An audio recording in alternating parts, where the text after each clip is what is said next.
It reminds me, I had an ex-girlfriend once, and she had a rental Mustang that she was given because she had killed a man with her CX-5, and it was needed for evidence. So she pulled up to me once, and did you hide behind a tree?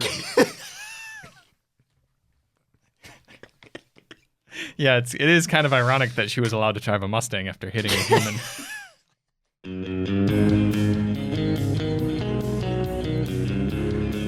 The Daily Motor Podcast, sponsored by All Brand Cereal. Do you need to get yourself regular? Get some All Brand. Made by the same people who make Frosties. And the Dodge Viper. Boy, there's a car that I wish still existed. You ever driven a Viper? No, I don't even think I've ever sat in a Viper. I've never driven one either. I've sat in one. And I've heard very good things. One either. I would love, I don't know which gen I'd like to drive most. Probably the 5th gen. Probably the newest one. It's just, that car was just so cool. Mm-hmm. Huge engine, naturally aspirated, luxurious inside. Just a neat setup, and it looked cool. Well, not the 1st gen Viper. The 5th one. Yeah. Yeah, 5th gen, most recent. The 1st gen didn't even have windows or interior door handles. I respect Dodge for building that and just being like, fuck it. Like, we just want, the whole purpose of this car is to be bonkers and look the tits. They're trying to make like a Cobra. Yeah. You remember the... Yeah. Well, it's because Carroll Shelby was involved, so. Was he? Oh, he was? With the Viper? Yeah. Oh, yeah. Okay. That was a big Carroll Shelby moment. That was his, entry into Dodge. I guess entry into Dodge was more like the Omni GLH and the Charger GLH and the Dakota. But yeah, Carroll Shelby was involved in the OG Viper. Gotcha. Welcome, everyone, to episode 9 of the Daily Motor Podcast. We are back in the studio, at least for a little while. Crap. Yeah, 9. Yep. 9? 9. Nine. Everyone's really happy about it. Everyone is really looking forward to this episode because they're really curious on what cars Nathan and I decided to purchase. Because if you tuned in a week ago, you heard that Nathan was strongly considering a 2005? Yes. 2005 Volvo S60. Yep, and I was very strongly possibly going to win on Copart a 2002 Buick LeSabre Custom, and I did not end up getting a car last week, but Nathan did, and Chris, you also purchased a car last week. That's right. Chris, yes. I was like, where is this going? I forgot I purchased a car. So I will go first. I did not win my auction. That's partially because I realized that I have no use for a Buick LeSabre in my life, although I think it only went for like $750. So. I was laying in bed watching that Buick LeSabre go up, and I saw someone bidding from Michigan, and I was like, I really hope that's Charlie bidding on this. And someone in Michigan actually won it. Yeah, I kind of wish I had gotten it, but I don't need another. Yeah, well, your max bid was like what, $550? It went for $750. Yeah, I probably could have won it for right around $800, just over $1,000 with Copart fees. You would have driven home like this because of the seat. Charlie, you would have loved that car. I know. You would have loved it. That would have been so hilarious. You would have just stopped. You would have stopped getting press cars because you would have just always drive the LeSabre. Make videos on your LeSabre. Yeah, just every day is a new. It's just a daily vlog on my life with the Buick LeSabre. But I guess it wasn't meant to be. I'll have to wait for another tan Buick LeSabre to go up on Copart, which I'm sure those never. There's probably like 16 more next week going up. Yep. But so Chris and I we both got SUVs, but they're completely opposite end of the spectrums when it comes to SUVs. Yes. So we went and checked out Nathan's 2005 Volvo. It was very nice. It was a beautiful color. It was a nice burgundy-ish perfect condition. Red. It was good condition. There were some suspension clunks that would not be great to have around Michigan. And other than that, it would have been a fine daily driver. But ultimately decided it was not for him. And this weekend, you picked up a 2002 Ford Explorer XLT. Yeah. Yep. It's in fact, I think I have a photo of it here for any of you tuning in, watching on the YouTube machine. It's tell us a little more about it. It's got 158,000 miles. A few little issues that don't really mean anything. They're just kind of there. Oh, you're leaking my purchase, Charlie. Oh no. Nobody look at the side. Don't look at the car to the right of Nobody it. would. There you go. Keep it. There we go. Yeah, so it's very good condition. 158,000 miles. XLT, 4-liter V6. Very good. It's exceeding my. It's exceeded my expectations of what I wanted it to be. I like it a lot more than I thought I would. It's very, very practical, very comfortable, strong engine. I like it a lot. Very clean interior too. Nathan, you're forgetting the most important part, and we can actually see it in this photo. What? The rear panel is not cracked. That's what everyone's saying. Every single one of deal. those. If you drive around, and obviously you have to like pay attention to these Explorers, which most people don't. But 99% of these, the rear panel, the panel with the Ford badge on it, there, your piece that lifts with the glass, that panel cracks, and it doesn't crack super noticeably, but you get this little hairline crack that goes right down the middle, and they all have it, and that one doesn't. It's the first thing I noticed when I saw that, and that tells me that it's been properly maintained and probably garaged, because I would imagine that cracks from being too cold. Probably. It does seem like it's maybe only a one-owner car, like an older gentleman who owned it, garaged it, just drove it for a while, and then decided to trade it in at the Ford dealer for something new. And there it was, used car lot. Yep. It was listed for $3,300, but I talked the dealer down to $2,800. It's also, here's a few interesting things about it. It's got automatic headlights that actually sense the sunlight. They turn off in the daylight. And it has 4 auto. It also has a wing on it. Yeah, that's what I was going to say. That thing has a spoiler, which at first I thought was kind of stupid. But then I thought about it more, and it's possible that it does add to highway speed stability, because these were pre-electronic stability control, so you could very much roll the shit out of this if you wanted to. Yeah, but that's a proper Explorer. That is like still when the Explorer was still like an SUV. Yeah, 100%. But I'm just saying that maybe the wing does actually add a degree of stability. So if you do want to do 90 miles per hour on the highway. I'm agreeing with you. It does 90 miles an hour very well. I have done it. Oh, okay. Well, there you go. Yeah. You should max speed it. And then if you survive, tune in next week so we can find out what the result is. That is also, it's the generation after the ones that rolled really badly. Yes. Because they after all the lawsuits, they decided they'd widen it, lower it, and give it more stable suspension. Also, the wheels are in better shape than your 2013 Ford's wheels, which is remarkable. Yes, they are. Yeah, that thing is really clean. Yeah. It's also smaller than my 2013 Taurus. Yeah. Yeah, somehow you managed to buy an Explorer and it's smaller than a Taurus, which I don't know. I mean, the Taurus is literally the Taurus is literally Explorer, new Explorer. That's true. Yeah, with a sedan. Actually, body. an XC90. That's just a. Hey, you've got roof rails. You have third row seating, which is kind of neat. Really? Yeah, that has a pop-up third row. Yeah, it's actually got room in it too. Excellent. Mm-hmm. Yeah. Got yep. cup holders. The second row is a little bit tight. Although I was thinking, I wonder, do the second row seats slide at all? I don't know. Okay, but the second row is a little tight, but it'd be fine back there. And also, 40-20-40 split fold seats in the second row. So you could fold down just the middle if you wanted and create sort of a captain's chair situation. Yes. No, I think it's a good pickup. Can also tow 7,000 pounds. I know, and I did not believe that. Yeah. I did not believe. Yeah, because oftentimes your tow rating is not inhibited by the engine's performance ability. It's inhibited by brakes and suspension. And this is a body and frame vehicle. Yeah, and chassis. Yeah, I did not believe it. And the XLS is like $5,400. As soon as you step up to the XLT, it goes to 7,000, and if you go up to the Eddie Bauer, it's 7,300. Ooh, yeah, yeah. I think it's a cool car. That should be nice. This is the analogy I was thinking of this morning in the shower. Is Nathan? You know, he needed a new car, and he was going out and he was perusing the fine Swedish women and you know the fancy flashy foreigns or anything like that. Where is this going? And you settled with just a good, solid, Midwestern, you know, home-cooked meal woman. And gosh darn it, those are the ones you want to live your life with. Just solid, reliable. Even if it does have a check engine light. Yeah, even if she's got a few check engine lights, even if there's a little corrosion on there, you know what? Those are the ones you want to have for the long term. And speaking of, those are also aluminum, most of the panels. Yes, an aluminium car. Aluminium. A lot of panels, so weight reduction. Yep. In fact, how many pounds more does that weigh than your Taurus? It's about 3. Yeah. So that's 300? No, 3 pounds. 3 pounds. 3 pounds. Yes. Okay. So it's a backpack away from outweighing your Taurus. So no, it's cool.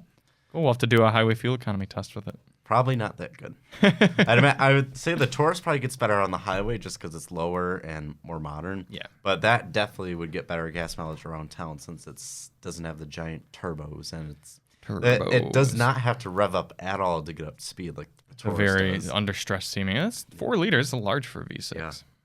And all of its torque is made really down low. Neat. Well, stay tuned to see what adventures Nathan has with his Explorer. Now, Chris, what did you buy? Yeah, your car started with an adventure. Can I open my beverage? Yes, first? absolutely. Here, Pop open your close to the mic. Oh, okay. That's really satisfying. You didn't bring enough for the class. This was the only one left. It's not an excuse. Okay. As I'm watching the temperature climb too, it's 73 degrees in here. Okay. And it's probably going to go up to like 78. It's probably at least 78 in here. Yeah, definitely. So I bought, also an early 2000s SUV, a 2000 Mercedes-Benz ML55 AMG. I should have a Charlie photo. has a over photo. here. Anyways, while he finds that, oh, there it is. Yes, that's me in it. In its natural habitat, on a tow truck bed. Relax. Chris, Yeah, why exactly is it on a tow truck We did bed? have to tow it. You know, we didn't actually tow it on the flatbed. We towed it on our car trailer. But Why did it go on a flatbed? Nathan, why don't you tell them why it went on a flatbed? Well, we were getting ready to go, and it had locks to hold in the ramps to get up onto the trailer. And, well, we got 30 miles away and 45 minutes away, and like, all right, let's get the Mercedes on the trailer. Forgot the keys for the locks, so We did.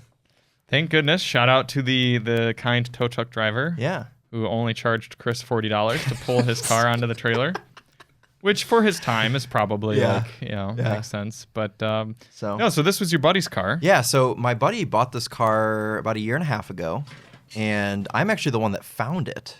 I found it on Facebook Marketplace. It was posted up for about $6,000. And it was down in Toledo area, so not too far away. Toledo, very much known for their rust-free cars. Yeah, exactly. Well, this one's actually fairly pretty clean. Yeah. So my buddy bought it, drove it daily. He bought it with 155,000 miles. It's now sitting at right about 180,000. So he drove this 5.4 liter V8 SUV daily, for 1.5 years, and it was actually pretty good to him for a long time until it developed this issue that it's having right now where fires up, idles fine, but as soon as you put it into drive and put your foot on the gas, it like bogs down and doesn't want to go anywhere. So I paid $1,000 for it from my buddy, which I thought was a very generous price. He just wanted to ditch it. He bought a new daily driver. He bought a new GTI. So you should have countered him at $999 to say you bought it for 3 digits. He was very, very firm at $1,500. He's like, I cannot let this car go for less than $1,500. I remember you saying you're going to buy it for $15. Yeah, and he's like, I can't let it go for less than $15. And I was like, well, I'll give you $1,000. He's like, no. And we went back and forth for however long. We met right in the middle at $1,000, and I ended up buying it. So, well, because he kind of needed to get it out of there as well. It was sort of a time thing as well. It was. He would have had to move it, store it somewhere. Which is why we ended up meeting right in the middle at $1,000. So yeah, I mean, we we put a jump pack on it. It fired right up. It drove. It's a meme. It's not a bad meme. It's elementary school teacher accused of having wine in classroom. My mom would love that. I'm not saying it's right, but I understand. Yeah. So I now own a 2000 ML55. Cosmetically, it's actually really clean. It's got a little dent in the hatch from where the previous owner was towing a boat. The boat came off the hitch and ran into the back of the car. I've actually had that happen. Yeah, so it's got a little dent in the hatch. It could use a replacement hatch, but I'm not too worried about it in a $1,000 car. So. And also, the tire is now flat. Oh yeah, one of the tires is flat now. Interestingly, I don't know how that happened, but well, it's not completely flat. It's just a little bit low. Oh, okay. The tires are pretty dry rotted, so we'll get some new tires for it. But it's actually this is a very influential vehicle because it was the first like performance SUV, if you don't count like the GMC Typhoon or Cyclone. If you don't count the first performance SUV, then it is the well, this is like, this was like 15 years later though. Well, like 10 years later. Yeah, it's before the Cayennes, before the X5M. Yeah, well before the X5M. It was a few years before the Cayenne. before any sort of Audi, before any sort of anything, really. Yeah, and it's a bit of a sleeper. I mean, people don't, It unless is. you see the wheels and you don't think, oh, Yeah. that mom mobile is packing heat. Yeah, so this was a $65,000 car in 2000, which in today's money is about $106,000 somebody paid for this car 22 years ago. Yeah, so you got it for less than 1% of its new value. With accounting for inflation, I got it for less than 1% of MSRP. Yeah, that's pretty incredible. Which is great. I mean, it would be even better if it like ran and drove properly. Yeah, I was going to say you're driving around in a $100,000 car, but you're not exactly. I'm not exactly you're looking driving. I'm looking at it. Yeah, I think it looks fabulous, though. I mean, I don't love the looks of the ML, the W163 chassis just as it is. But in AMG form, with the color-matched bumpers and wheel arches and the big monoblock wheels and the different hood and the red brake calipers, I think it looks cool. I got to say, I do like the look of this one better than Hoovie's. Hoovie's was brown. Yeah, I think think this was purple. I think this one looks more proper. Oh. Or is maroon? Yeah, it was like maroon. Moran, let us know if you have any ideas on what might be going wrong with that thing. Because Moran's pretty good with. Does Moran want to purchase it from me once it's fixed? Maybe. You never know with him. Can we roast the tires, the ones that need to be replaced? It's full-time four-wheel drive, so question still stands. probably not. I How mean, much power does it make? 380. That's it? 385 horsepower. Like 5.4. Well, a Sabre would make more than that. No, it's 22 years old.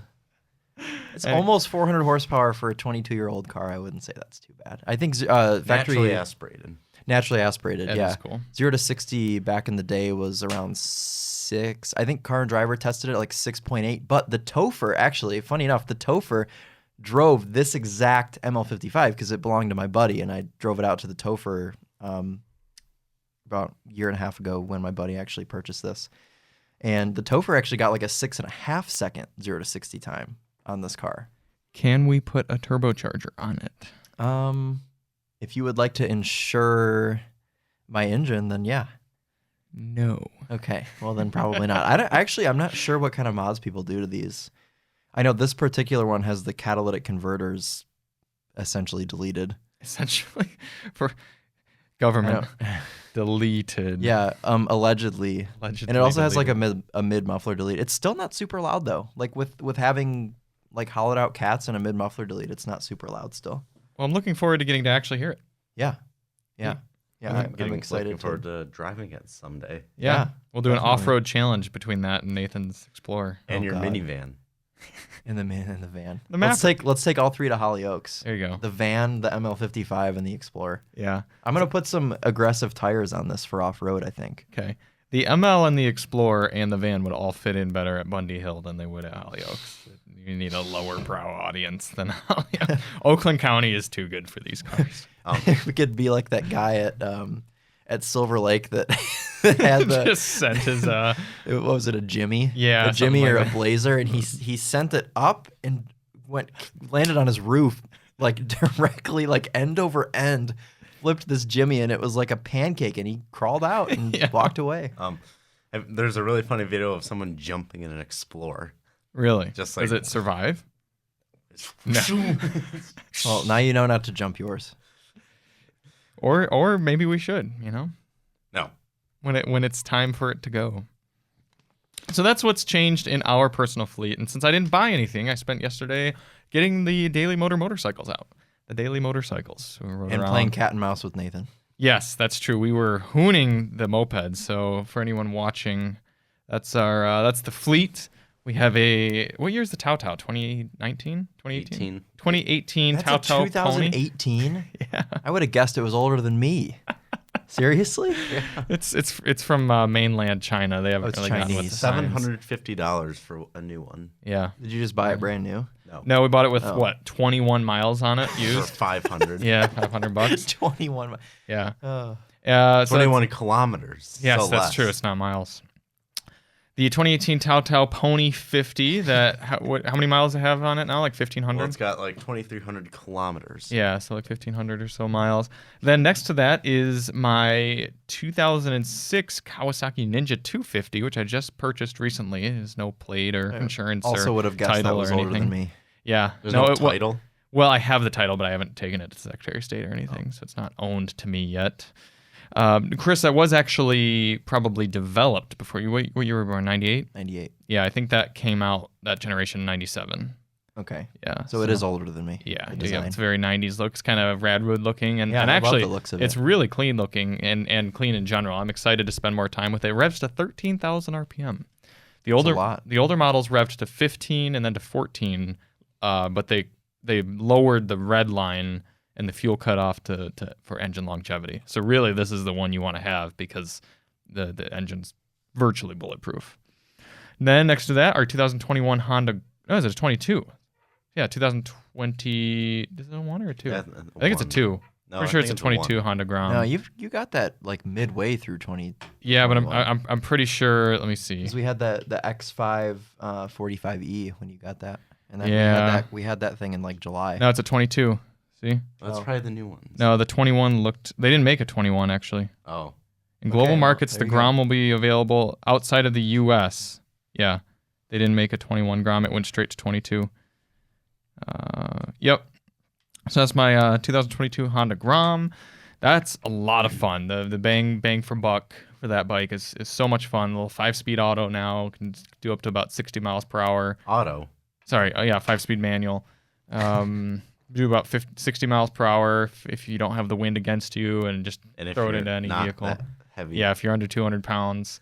And then my 2019 Suzuki V-Strom 650 right next to that. That bike is great. It's my big boy bike. And then the 2015 Honda Ruckus. I have no clue. Something like the questionable year Honda Ruckus that just showed up at our garage and we beat the shit out of it, and it still runs because it's a Honda. Yeah. Yeah. So that was fun. Yesterday was 40 degrees or so, and we were throwing it around. We had to rinse them all off afterward to get the salt off because our business complex just dumps salt. I don't even think they plow; they just salt. Yeah, they plow. I've seen them come through with the salt truck. They just sling it everywhere. Yeah, it's perfect for pretty much the salt cars flats out and there. project cars. Yeah, exactly. Everything we own is just gonna disintegrate sitting in our garage. Yeah. But yeah, so that was a fun day. And last week for press vehicles, we had the Jetta GLI from Volkswagen, and it was terrible. And the GMC Sierra, and that was great. The Jetta was not terrible. Don't listen to Nathan. I love the Jetta. Yeah, it was quite good. Nathan has a hatred towards the Jetta for some reason. Yeah. It's just, what's the point of it? What do you mean, what's the point? It's an excellent sporty daily driver. It's sporty. Yeah. Yes. Sporty. It is. It is. You can't just drive it for 15 minutes on a straight road and not Well, I nailed say it. it's not sporty. What's good? Does it have power? Is it broken? Yeah, it's not a 0 to 60 car, but it is a good car. 230 horsepower, something. 227 maybe? Yeah, Wow. and a lot of torque. And It's just like a GTI. Right. About the same. And because it's a German car, it'll cruise on the highway at very high speeds. Yeah. Well over 100 kilometers per hour. Let me ask you this. Very quietly and very confidently. Why wouldn't you buy a GTI? Because You don't want a hatchback. If you don't want a hatchback, and if you like the looks better, and if you don't want the new god-awful infotainment. It's a little more refined also, the GLI. It's more of like a grown-up GTI. I like the interior better of the GLI. When I went over a bump, I heard rattles galore. Well, Volkswagens do that's rattle. every Volkswagen. Yeah, Volkswagens are rattle traps. It also looked like a Kyogre. I would not. Yes. I would not own one because I don't like. I'm wary of Volkswagens these days. I mean, I just would not be confident in the ownership experience of a Volkswagen. Mm-hmm. So I would get the Honda, but I like the GTI. The worst GLI part. quite a bit. The worst part of that Jetta GLI is the fact that the Civic Si exists. That is a good point. Yeah, and the new Civic is so good. Yeah. Even the K5 GT line, I like better than the GLI.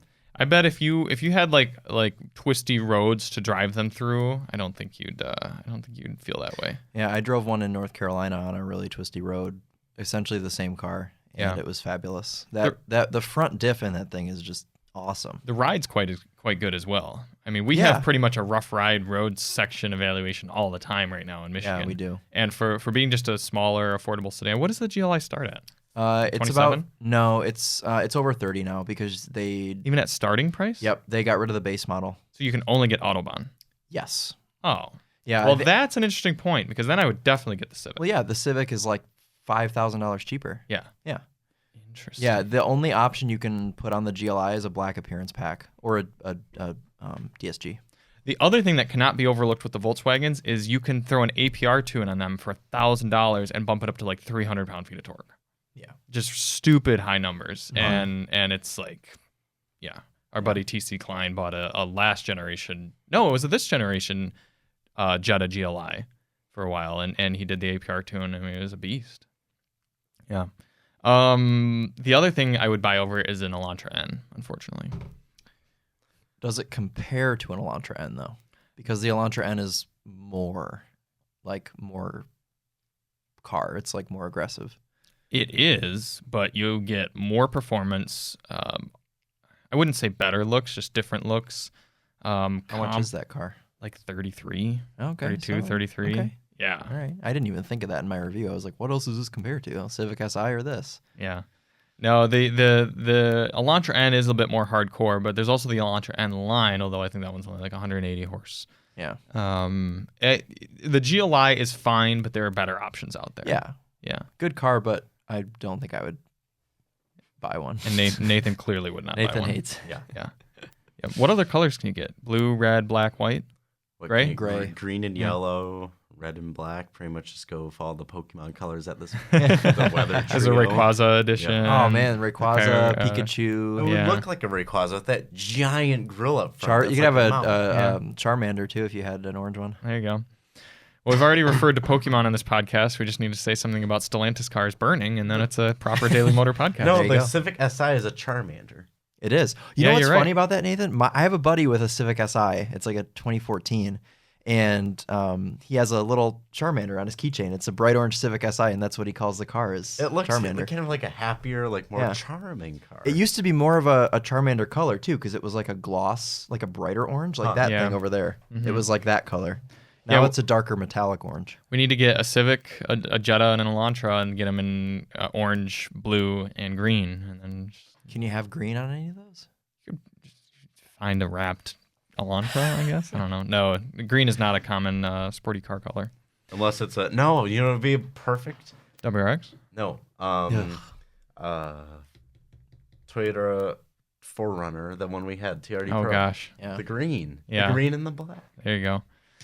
The other car we had was the GMC Sierra, and it was the AT4. Oh, yeah, we are up to 77 degrees in here. At what point do you want me to crack the window? It's so hot. If it gets to 80, then crack the window. Okay. The GMC Sierra was an AT4 with the diesel, and it was quite 3-liter. nice. Yeah, Yeah. the 3-liter inline six. Any car that has an inline six is pretty much going to get a pass from us. I love an inline six. Yeah. And let's think. What cars have inline sixes that you would not buy? Supra, maybe. Yes, super definitely. Supra. What else is there? Mercedes, the new inline six, great motor. Although I might not. I would get. I think the 450 is an inline six now. I would buy that. I don't think I'd get the AMG 53 motor. Just to make it clear, I would not buy a straight six Supra. Right. I wouldn't buy any Supra. Yeah. Wait, is the Supra the only straight six car that none of us would have? Well, would you have an AMG E53 product or just 53 in general? You probably haven't driven I that wouldn't motor. be. I haven't driven that yet. Yeah. No, Yeah. because it's What a else Mercedes. even comes with an inline six? There's Just BMWs, Mercedes, The diesel. and GM. Yeah. So pretty much yes to BMWs. I love that and, truck. And GMC. Yeah, we need more inline sixes is the rub of this whole thing. Cummins diesel in the Rams. Oh yeah, I would have that. Yeah, I haven't driven a Ram, so I don't know. I don't But know. It's probably fine. Yeah, they're quite powerful, quite robust. But Chrysler. yeah, it'll blow up. It'll Well, burn, actually, no. but It's you Cummins. enjoy it while you It's have it. It's Cummins, not Chrysler. Yeah, but Chrysler will figure out how to make the rest of the car. Stellantis throw up. products actually catch on fire? Because I haven't seen any. I thought it was. Yeah, they do. Yeah, they Which just recalled ones? the Pacifica Hybrid like last week Oh, for fire. that's the one that catches fire. Oh, Yeah, and that's I one forgot. who's- We talked about it because Nate, your guys' friend, the Pacifica the burned. representative, the politician. His Yeah. Pacifica burned. That's right. I've been in that Pacifica. Don't plug in Pacifica Hybrids While due it to was on fire fire? risk 1 week ago, Chrysler says. Yeah, 2017 to 2018, Why? Chrysler And Pacifica now Hybrid. there's so many EVs and plugins. Why are they catching on fire? That's a good question, Chris. If anyone wants to let us know on the podcast, why are all the plugins catching on fire or EVs? Let us know. Well, Why are they catching on fire? Why? Chrysler's always caught on fire. Okay. They're just doing what they normally do. But like the Hyundais and the Kias, they recalled those because they were catching on fire. Yeah, that is true. Let's just do car fire recall.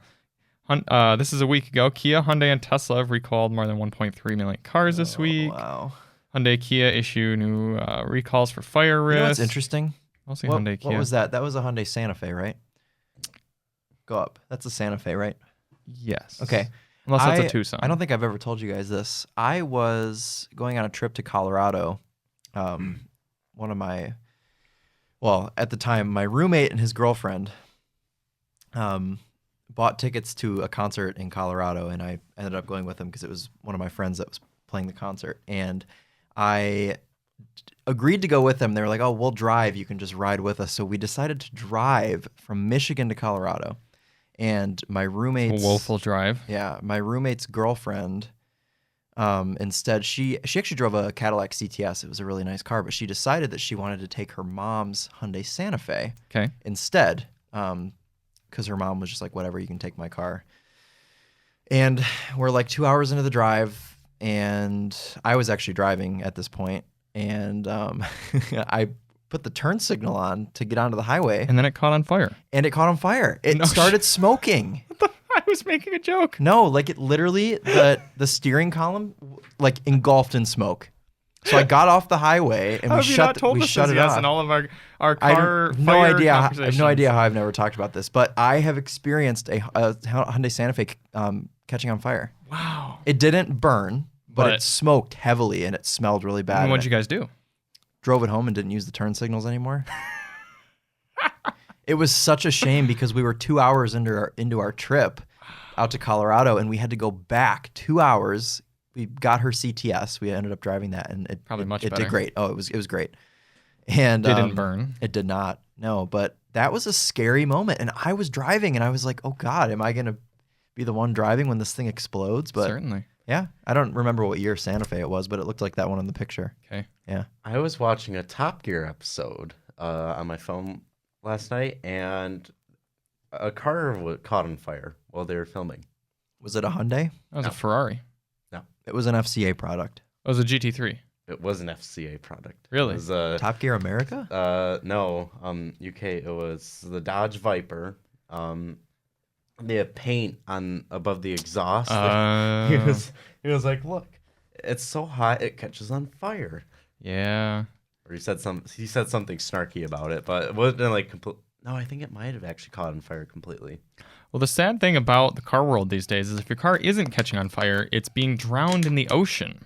For any of you who ordered a new Porsche or Volkswagen, there's a chance. Both. Matt Farah's Boxster Spider is on that ship. Really? Mm-hmm. Damn. He just posted about it. I was gonna say he can get more views out of that, I guess. Matt Farah, I'm very sorry to hear about your 718 Spider, but Porsche, hopefully. I'm sure will do right send by you a new one. Yeah, I would imagine if anyone, if they're gonna hustle to get one, although they probably had a lot of expensive ass cars. There were Bentleys on there too.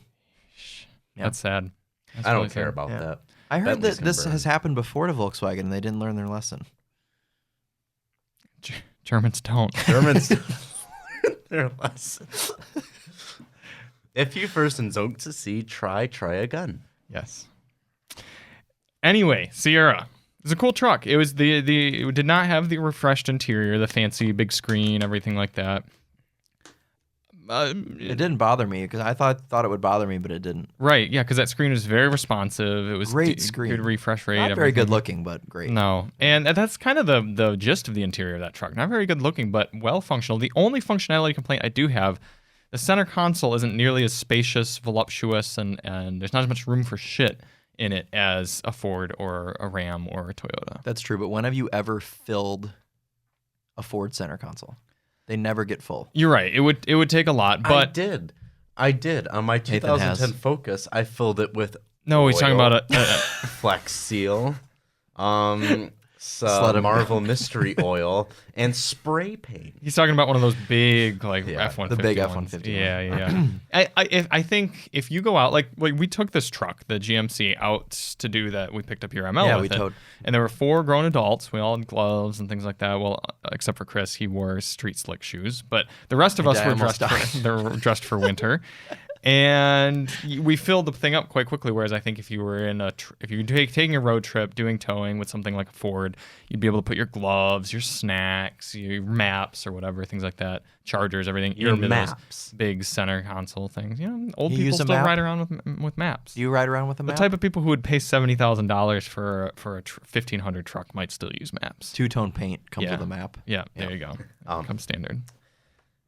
But the engine was great. The power, that 10-speed automatic, we all noticed, just so Butter. smooth. I couldn't even tell it was shifting. Yeah, I was trying to get it to screw up, and I couldn't get it to. Never stumbled once. Ford, learn to fucking calibrate your goddamn 10-speed because GM is still wiping the floor. Fabulous. 10 years later. That engine, that transmission, that suspension setup was just glorious. It was fabulous. You want to know what I love most about it? What's that?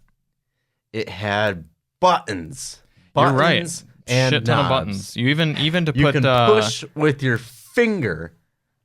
yeah. A lot of buttons on that. Even to put it into like two-wheel drive, Buttons. four-wheel drive, whatever, it's just buttons, not stupid little really nice rotary things. Really nice switchgear too. It all felt good. Yeah, solid. That's the thing. GM interiors look shitty, but that doesn't mean they feel shitty. No, they don't look shitty. I think they do. That They one kind don't. of looked. I think a little lot of shitty. GM interiors, you get in, you're like, this is uninspired. It but looks. then you Oh God, what was that Buick we were driving? That was the It worst wasn't a one. LeSabre, I'll tell you that. It was a Envision. Yeah. That interior was hideous. it wasn't. Yes, was. it was. It wasn't. The Oh black God, one? it was so bad. Yeah. I love that interior.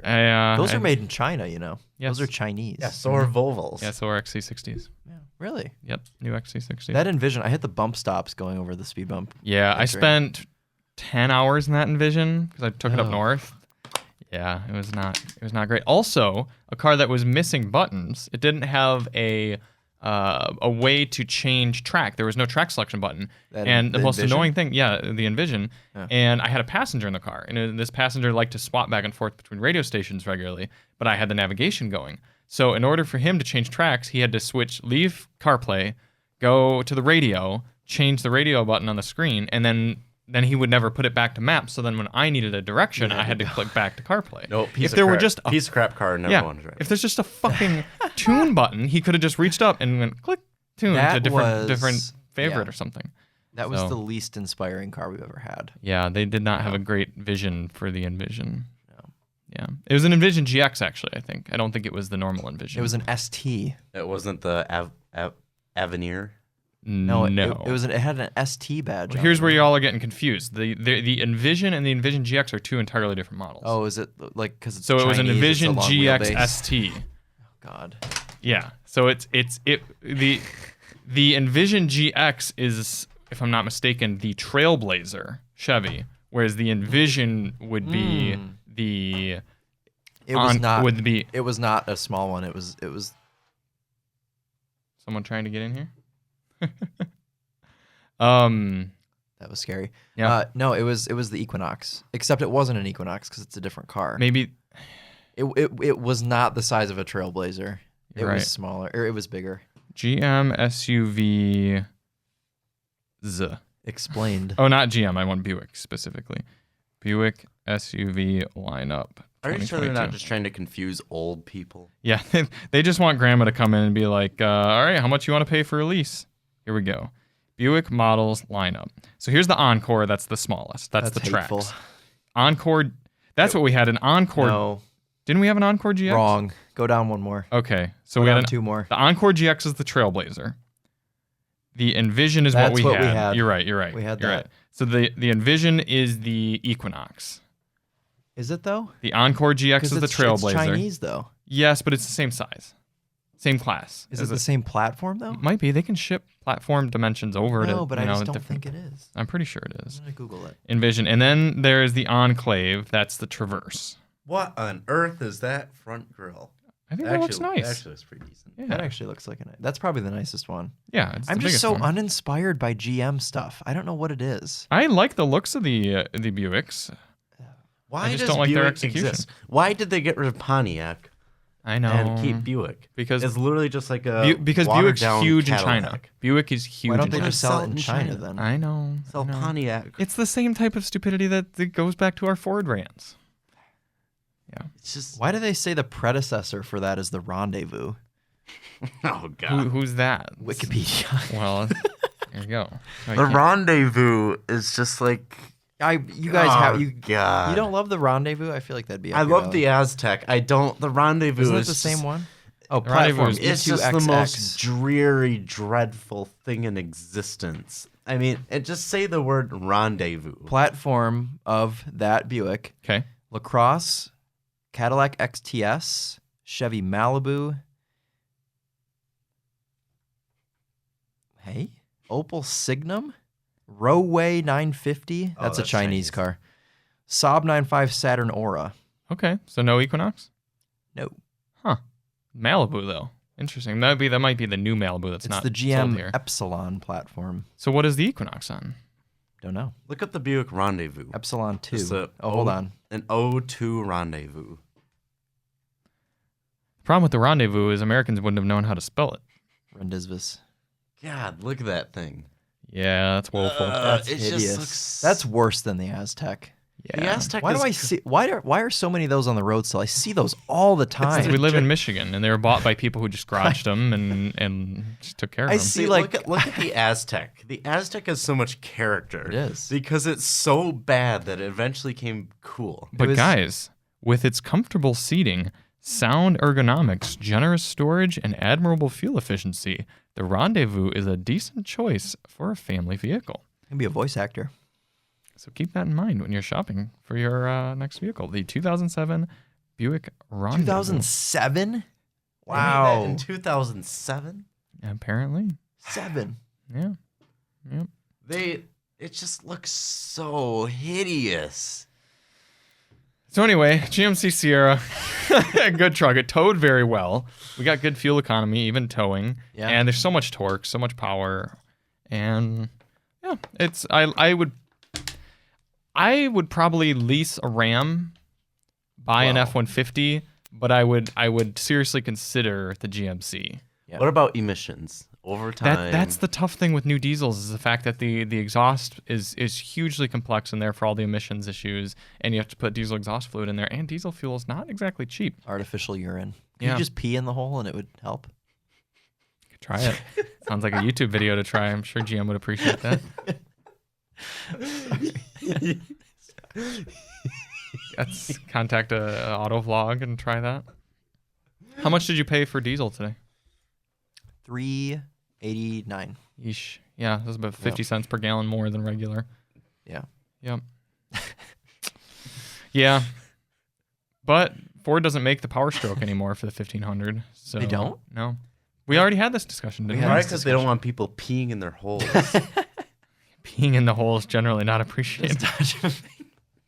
I've been told. Just What? Dodge still makes the eco diesel. You've been Okay. told. Ram. Dodge doesn't make it. It's sorry, Ram. Ram. Well, Rams- Dodge got in Rams. trouble because they tried to be like the Germans for once. Yeah, you're And right. They cheated. Yeah, the Jeeps got recalled and Oh. fined and everything. Yeah. It's because they're owned by the Italians now. They just lie. Right. Yeah. Lie. Anything else with that truck worth mentioning? The split tailgate. Oh yeah, new for 22. There's a lockout mechanism if you have a hitch installed, the trailer installed. The So you don't the fat finger the buttons. multi-flex tailgate thing requires a 3-second lockout push button thing so that you don't come down and smash your expensive tailgate into the ball on your trailer. Now, the thing is, why can't they just put a lever? Because I guarantee you that thing is going to break Well, they wouldn't within be 5 years. they wouldn't be able to do the lockout if they just had a lever. It's I to, don't it's to care. prevent old people from ruining their tailgate. Yes. Yeah. Or drunk guys. Or drunk people. Or drunk old people. Or drunk old people That's in probably Florida. the most The state likely of Florida. combination. Yeah. They don't. There's the Florida spec. What was the other? Wasn't there something else that stood out about it? Oh, maybe that was Hidden it. compartments in the back seat. Those are nifty. Yes. Yep. Oh, I put out a question on my Instagram for what sort of drugs would you store in your hidden compartment? well, I said, what would you put in the compartment? Let's read what some of the people said. Was it Capri Suns? Was that the top answer? Yeah, can you see that in my reflection? no, Or I guessed. literally the most recent answer is Capri Sun. That's funny. That's emergency snacks. Beans, someone said. Oh, of course, Beans. beans. Someone else said my Yu-Gi-Oh deck. Oh. And then we also have the generic answer of drugs. Thank Yes. you, Will Long. I know he's listening. Drugs. He said drugs. What kind of drugs, Will? Let He us know didn't in the say. comments. Come on, Will. What do you? We need specifics. Over-the-counter specify. prescription. Is it like ibuprofen or like Yeah, heroin. heroin? Yeah, only one of the two. Mm-hmm. Yep. Did any of you guys ever experience those older GM vehicles with the hidden compartment behind the screen that raises up? Yes, that's the old so Escalade. cool. GM always does hidden compartments. Also, in that Yukon that we had, it was Yeah. a Yukon, wasn't it? Mhm. Okay. There was a hidden switch to move the center console back. That's right. And it That took me so revealed long. a hidden compartment. Were you on that live drive with me, or is that just Alyssa? Yeah, just The Alyssa. Yukon. There was a If you're a cop, compartment that took don't me so don't long. listen to this part. If you're the police, close the podcast right now. Yeah, it was that was neat. It took me a long time to figure out how to use it. But Yeah. that was cool. GM does a good job with hidden compartments. Right. Well, they know their clientele. You know what's funny? I saw a video once of it was when cops was still a thing. They pulled this gentleman over in Cops not still a thing? It's No. a thing again.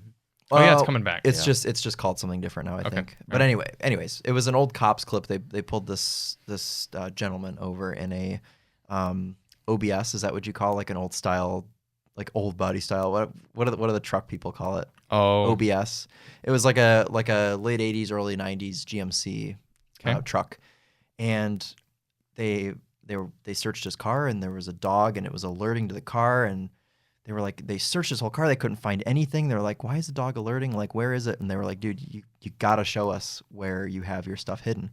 He pulls the center of the steering wheel out and has a little bag of drugs in there. Wow. It was like the before the trucks had airbags. So, there's like a little trim piece in the center of the steering wheel, and it just pops out.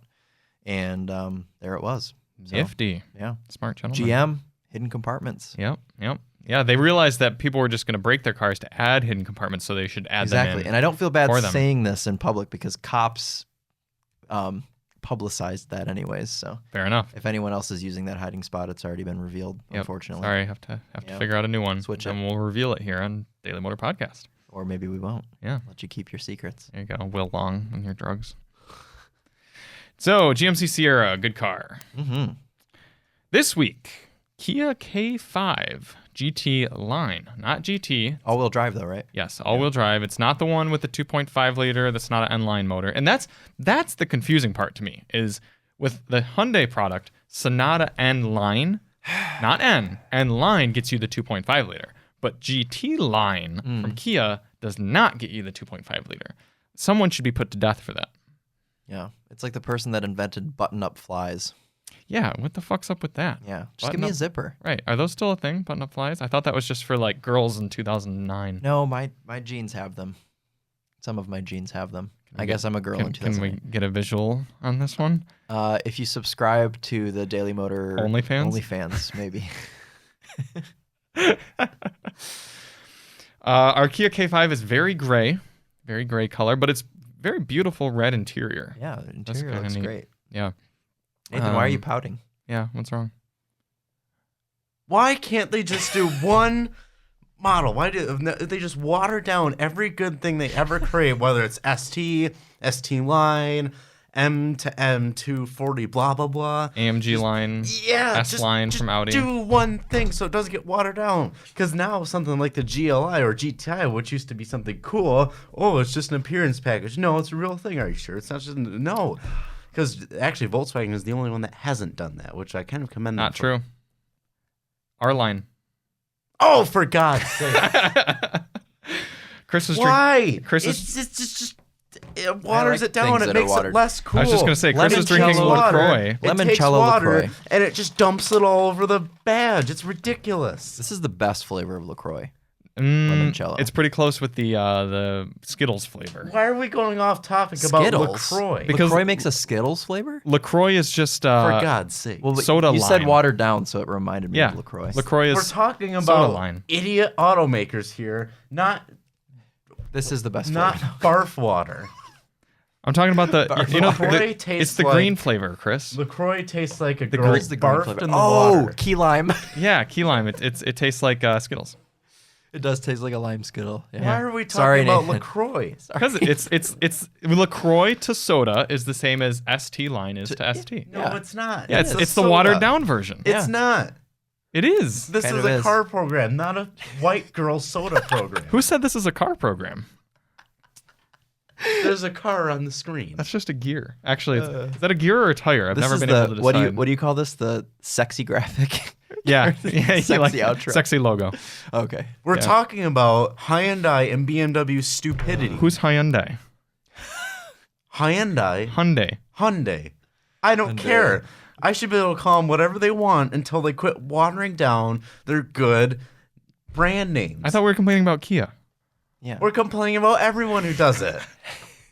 You got used to, SVT used to be such a cool thing. Then they brought it down to ST, and now it's ST line, so you can just have an Explorer with a bunch of black plastic crap all over it. And then you've got stupid cars like the K5 GT line. Why? People who buy GTs or STs don't want to have some moron pull up behind them. Ooh, I've got an ST line. Am I cool? No, you're not cool. You look like an idiot.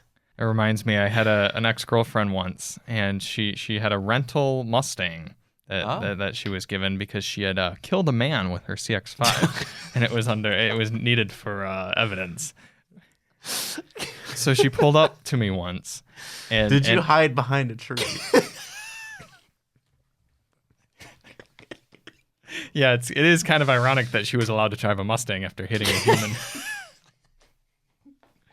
So she pulled up to me, and I could clearly see it was a 2.3 liter. It was an EcoBoost Mustang. There was no GT badging. It was very, very obvious. Right. And she pulls up. We had already broken up at this point, fortunately. Oh, you're just going back for other reasons? She needed to drop something off to me or something like that. Herself. And she says, I was like, neat, you got a Mustang, huh? And she's like, yeah, it's a Hemi. Oh, okay. She's like, yeah, it's got the Hemi. And I was like, does it? Kind of looks like a 4-cylinder to me. And she said, no, it's the Hemi. I was like, okay. And we've never spoken since.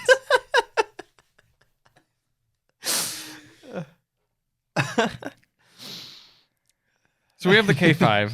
It's a good car. Actually, it might not be. We'll find out. It seems okay so far. It rides really well. Flat bottom steering wheel. I like the way the engine sounds. Chris likes them flat bottom wheels. I do. I really You do. know, the worst thing about the flat bottom wheel, though, is it says GT and then GT. Fun. It says line. Same thing on the seats. You turn around, you look, it says GT, but then it just says line a little bit smaller. Just do GT and scrap all the watered down BS. But there are people who want to. No, I don't care who wants it. I don't care what the developers think. They should only do a GT. If Nathan owned a restaurant I was waiting and for an customers analogy. came in and were like, hey, we like your food, but we'd really like to have a burger on the menu.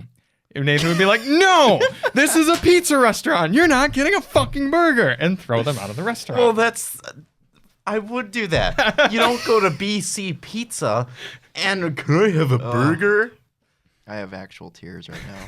You don't go into Five Guys Burgers and ask for a pizza. You don't go to a GT and ask, "Oh, can I just have can I just have the badging?" You know, it used to be sacrilegious to do that, to put M badges That is actually true. on a non-M car. That is true. But BMW went and did it anyway. It's like a hostile takeover. Well, I think it's where you've got the morons that come in who would do that and commit sacrilege, and they use tanks and pushed out tanks. the actual That's a new one. M performance people and said, no, we're doing this now, and we're going to make cheaper cars for morons who want to show off and pretty much just be posers. One day, this will come to an end. The guy's right. One day, this will come to an end, and this will be over. The sacrilege will be over, and we will have new reform All in the car BMWs world. will be created There will be a equal. new power in this car world, and it will be me, and everyone will be happy once again. So, CEOs of Kia, Hyundai, BMW, Mercedes, Watch Audi, out, I'm coming for Ford. you. If you're Volkswagen. listening to this, which we know you are, drop your intermediate performance lines, or else Nathan will have your head. Oh, Lexus too. Yes, Sport. Lexus. And probably... Oh, where do you stand on the IS500 F Sport? Because it's not a full F. Should it? Or how about the UX F Sport? Should it? Or the RX No. F Sport? Oh God. Should it? Should the IS500 have been called the ISF? The IS5, Or should it have just been called the I IS500? don't even know what you're talking about. I got to think a minute to wrap. IS500 is not an F; it's an F Sport. So the IS is the sedan. Yep. That's right. It's a 500, Which is So it's a 5-liter V8. and it's F the Sport. S Sport. F Sport Performance. So- Lexus, if you want to talk about someone doing this the worst and the most complex, it's Lexus, because not only do they have F Sport, they have tiers of F Sport. They have F Sport Design, F Sport Handling, and F Sport Performance, and then they have full F. Short. F High Sport room. Pyramid. Oh God, I remember watching the presentation of the gentleman that was presenting this and trying to explain. There it is. That's literally the photo that they showed. Yep. So you have F Sport Design. Bold and... I can't quite... Bold and brash. Bold and unmistakable style. Then above that, you have F Sport Handling, confidence, inspiring, cornering, and responsiveness. Then you have F Sport Performance, the perfect combination of higher performance powertrain and everyday drivability. Then you just have F, the highest expression of Lexus performance. And the only way you can tell what your Lexus has is by the very subtle difference in color of the badging. Silver, white, or gray. You know what that is? That is the oppressive capitalist example of how they suppress the lower privilege who they trick them into buying an F Sport so they could feel somewhat proud of See themselves. if he wants to be on the Daily Motor Podcast. Go ahead and answer it. Calling me. You want me to Answer it step and out? put it, and speakerphone it right up to the mic. Christopher? You have to tell him you're recording. We're in the middle of recording and podcast. Oh, hey, sorry about that. Well, Oh. I will catch you guys later unless you want to talk about anything. You want to talk about anything? Yeah, tell us about the Kia K5 S Sport. Are you on speakerphone, Chris? Yeah. Turn that up. Or not? You Like, said what did I F say? The Sport. Kia K5. The GT line. The GT line. Not as sporty as everyone thinks it is, but it's Well, a no, nice... because it's not an actual GT. Yeah, exactly. Yeah, but it's a nice all-wheel drive, sub $30,000 sedan that whistles very loudly above 80 miles an hour. I think I might have found the cause for that, by the way. When I was doing my Was it the trim reels, piece? Yeah. yeah, there's a trim piece. There's a trim piece I was able to push back into place. Okay. That might have gotten knocked around when I was scraping the windshield, or when someone was scraping the windshield Sure. off of the snow. It happens Nice. this time of year. Yeah, it does. Yeah. But it was interesting because a lot of other people chimed in the comments saying they had the same issue. So maybe that's just a trim piece that comes loose really often. I don't know. How's the Stinger? I like the Stinger. It's just cool enough to be a good option. It's like another one of those great cars that no one buys. Have you heard the rattle yet in the hatch of that one? No, it's been kind of warm all day. And the sun's been blaring on the hatch. That's but good. I'm sure it's still there. It's Yeah. in every Stinker that I've ever driven. Is it the red one? Yeah. Yeah. Oh, well, it was rattling for me, so I don't Yeah, know. but only over significant bumps. That's true. Yeah. Okay. Yeah, it used to be constant. And that was really annoying. For anyone who watches both channels, well, Chris, are we allowed to reveal your new car purchase on the podcast? No. Okay, never mind. You have to tune in to the It's not Topher. final. Okay. I might not get it.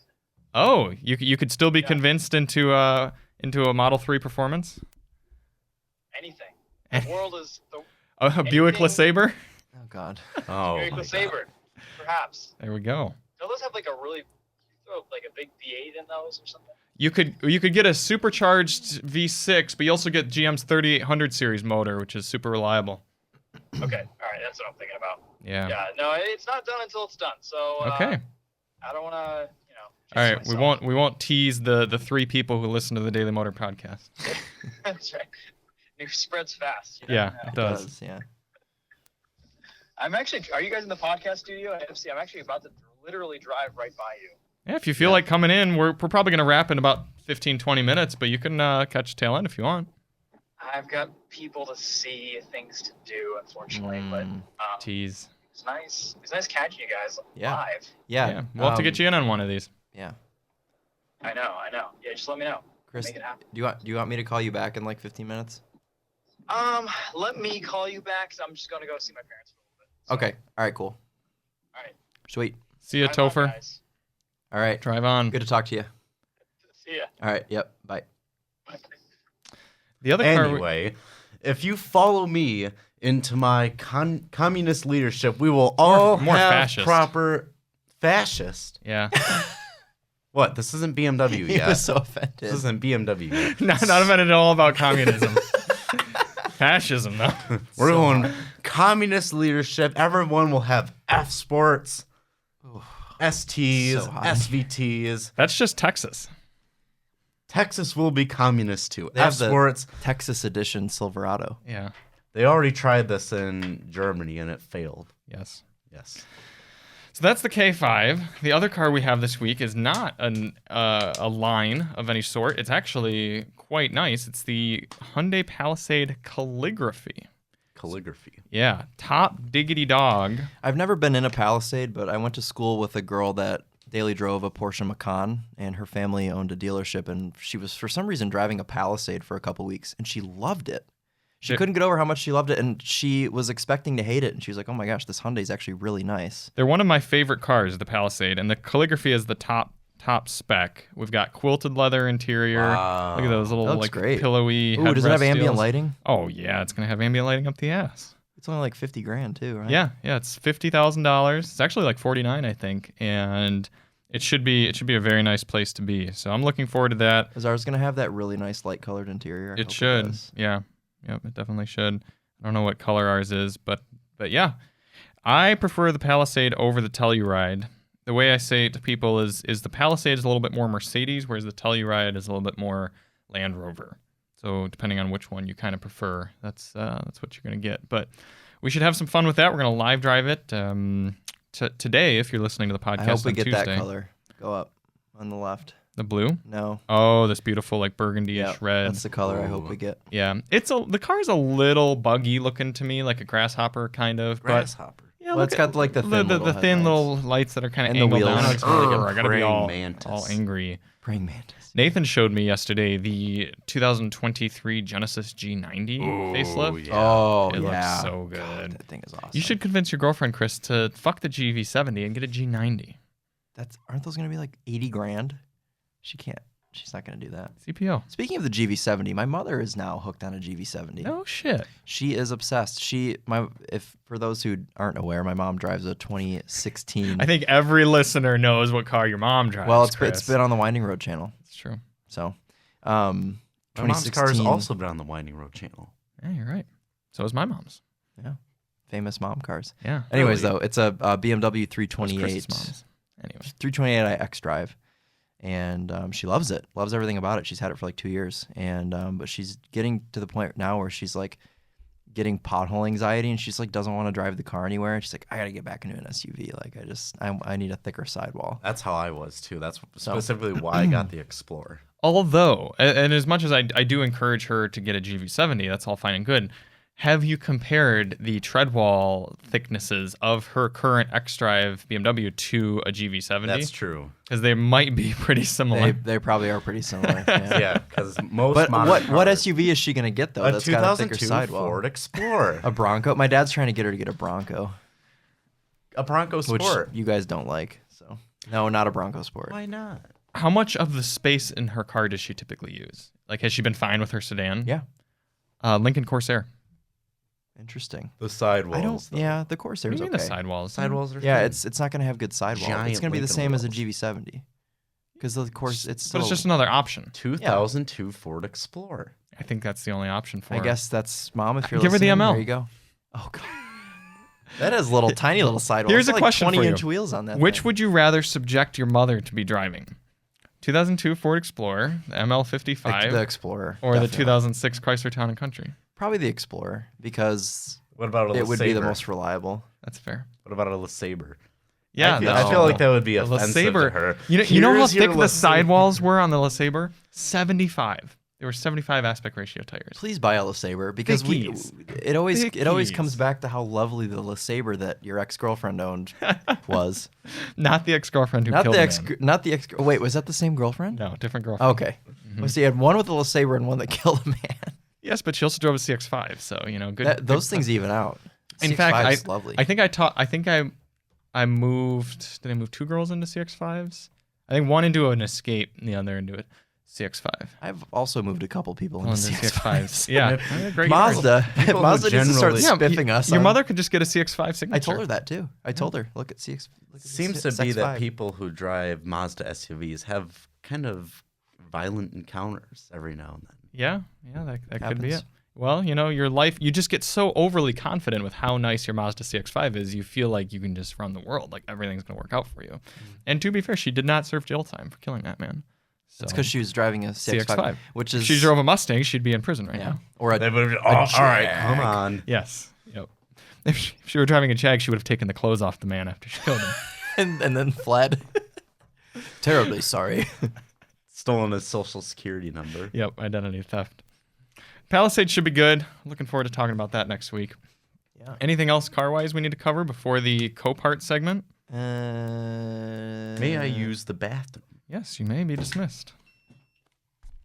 It's still like really traumatizing though. Oh, yeah. She's got to live with that. I think now. she was fucked up. She moved to Portland, so that probably helped. I think you can get away with anything in Portland. Lawless. I always see videos of people like screaming on the street in Portland, Yeah. like in the middle of the night. The man was not wearing a helmet, so kids, remember to just Wear a helmet. wear your helmets. All right.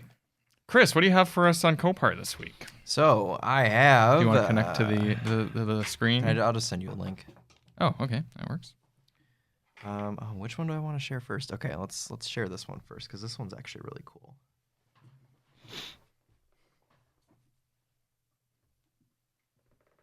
Need some filler sounds. Sorry, The cable's wrapped. Nathan's having difficulties over in his chair. He's done it. Okay. I sent you the first one that I've actually been watching for a while. It's a bit of a bop. Yeah, it is actually. Yeah. Did I bring up the Copart listing? All right, tell us about it, Chris. Oh, So- it's not coming up in the app. Oh, well. Oh well. I can actually go like this. Then. It's a 2008 Porsche Cayman, Oh, wow. not an Those S, wheels. Okay. but this has a couple particularly rare options on it. So it's just 2008, so it's the last year of the 987.1. Okay. And as I'm sure you've already noticed, it has wheels in exterior color. So that was actually a factory option you could get. Really? Those wheels, and Porsche would paint the inside of the wheels to match the exterior color. Now, this is an interesting aerodynamic bit that must have been unique from the factory as well. Yeah. So that's God, something slammed the shit out of that thing in the side. Anyways, though, if you go to the interior, the other interesting option this car has, well, I guess it has a couple. It's got sport seats for one. It's Okay. got an airbag too. It does have a deployed airbag, but these sport seats are actually worth a crap load of money. But I see a manual most- transmission as well. the manual transmission, and that's what I wanted to go to, is the most interesting option is this car is equipped with a 6-speed manual, and it's a non-S. So in the 987.1 generation of the Cayman, the non-S cars came standard with a 5-speed manual. The Cayman S came standard with a 6-speed manual. You could option on a 6-speed manual to your base Cayman from 06 to 08. It was a very, very rare option. I've only ever seen a couple, and this car is one of them. Wow. In 2009, a 6-speed manual became standard on the base car. But Okay. for the first 3 years, it was a 5-speed manual. Do you think it's something rare enough that would actually like warrant interest in the future, or probably not really? This car? I don't know. I don't think so. I mean, it does have a salvage title. It's hit so hard in the side. I don't even know if it's fixable. So I mean, you'd have to put a quarter panel on it and a door. What's it going for right now? Current bid's $2,200. Copart estimated retail value $34,478, which is actually probably pretty accurate for this spec with 52,000 miles on it. Really? For a Cayman non-S though? In this market, I would say that's probably pretty accurate. It is cool though. When does it go up? Like when is it? 3 days. 3 days. Okay. So what are you gonna bid? In New Mexico. I'm not bidding on this.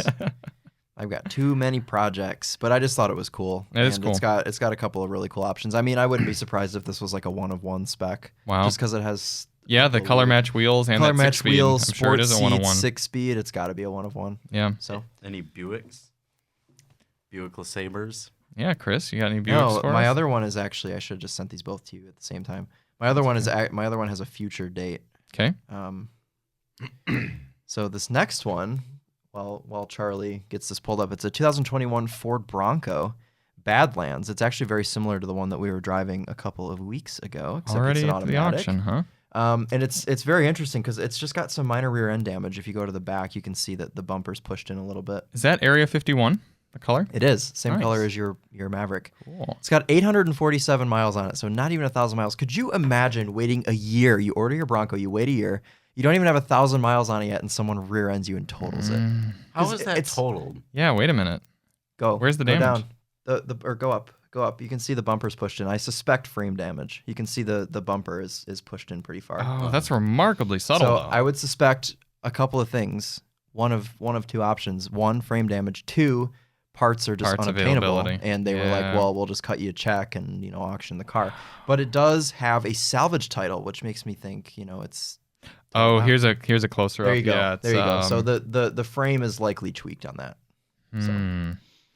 Yeah, I'd definitely be worth straightening out the frame Totally, and selling totally, it. yeah. It's a shame it went to salvage title. Someone will probably pay like literally over sticker for that thing crashed with the salvage title. Massachusetts, eh? Yep.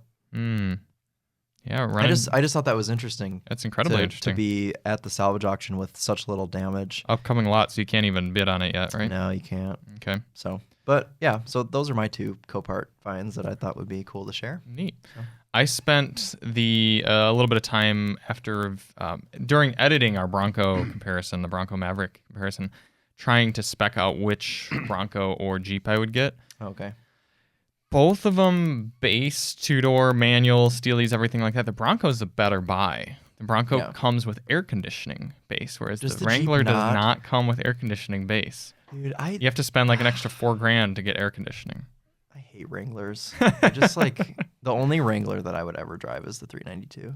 The other good thing about the Wrangler and the Bronco is you can get green in both of them.